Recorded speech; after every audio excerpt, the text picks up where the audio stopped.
Hello, I'm Dr. Jimmy Douglas, and today we'll see why are young people dying in the gym. People dying while exercising in the gym is rare, but we are seeing an increasing trend. Let's see the probable causes and how to avoid it. Generally, before starting any exercise regime, we don't feel the need to consult a doctor because most of us feel that we are healthy.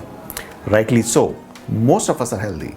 But why these deaths? Let's deep dive. This is an important topic. You should be consulting your doctor before starting any exercise regime. Number one, to rule out hypertrophic cardiomyopathy.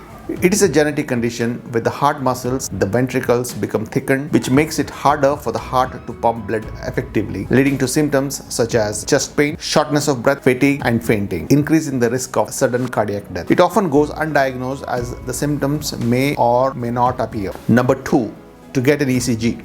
An ECG, electrocardiogram, is done to measure the electrical activity of the heart and detect any irregularities or underlying heart conditions. From ECG, we get the following information: the heart rate, heart rhythms, if they are normal or irregular, any damage to the heart muscle at that point in time, evidence of past heart attack, electrical conduction system which controls the heartbeats. Number three, to get an echo. An echocardiogram is a non-invasive test that uses high-frequency sound waves to produce images of the heart to evaluate the heart's structure. If walls are thickened or weak heart muscle, the functioning of the heart walls and blood flow, and to detect any underlying conditions. Echo can detect hypertrophic cardiomyopathy. Number four, to get an TMT test. TMT, or the treadmill stress test, is a type of stress test that is done to evaluate the function of the heart and blood vessels during physical activity. ECG leads are attached along with blood pressure cuff, which is connected to a computer while the patient runs on a treadmill. The speed and incline of the treadmill is increased gradually to simulate increasing levels of physical exertion. How to know the maximum heart rate? So 220 minus the person's age will give us the maximum heart rate. During the test, the patient's heart rate, blood pressure, and electrocardiogram readings are monitored to look for changes that may include heart problems such as arrhythmias, decreased blood flow to the heart, or a presence of blocked arteries. It can be used to identify individuals who are at increased risk of sudden cardiac death and to guide appropriate management and to reduce that risk. If TMT is positive, then your doctor would advise exercise based on your age and medical conditions causing the positive test. CT scan of the heart. It is also advised to get a CT scan of the heart once every 10 years so that any small blockages, if found, can be dealt and treated with drugs and unnecessary deaths can be prevented. Let me know in the comments whether your gym management has asked for a fitness certificate from the doctor. They might ask you to sign a self-declaration form, but avoid mandatory tests before joining. So the onus is on you taking action, considering your risk factors. Other than these, the general measures which need to be noted are: have realistic goals and stay hydrated. Don't use steroids or performance enhancing drugs. Don't use diuretics. If diabetic, plan your workout schedule with a doctor. No extreme diets or extreme exercise routine. Caution with pre-workout drinks. Stop exercising when you have or feel lightheaded and tired, dizzy, chest pain, shortness of breath, racing heartbeat, feel like vomiting. If you have just started, take it slow and know your limitations, and always work with certified gym instructors. As you know, the results are not seen